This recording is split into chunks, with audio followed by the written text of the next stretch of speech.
Berarti ini masih pemeriksaan tambahan untuk... Iya, pemeriksaan tambahan untuk tersangka. Tersangkanya cuma satu tunggal? Satu saja. Satu saja? Keinginan kami, tadi kami sudah sebagai kuasa, kami sudah menyampaikan ke teman-teman di penyidik, kejaksaan, kalau bisa bendahara juga bisa diperiksa, kalau memang cukup bukti, kenapa tidak bisa ditetapkan sebagai tersangka? Karena informasi dari klien kami, yang mengelola, yang memegang kas itu adalah beliau. Bendahara?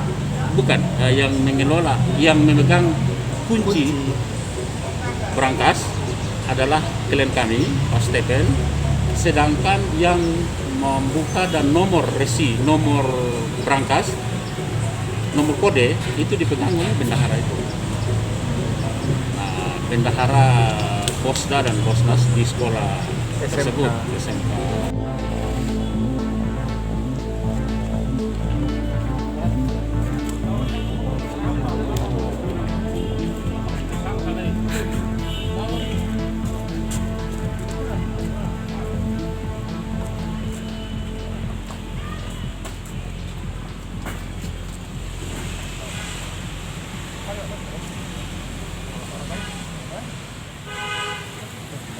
Terima kasih sudah nonton.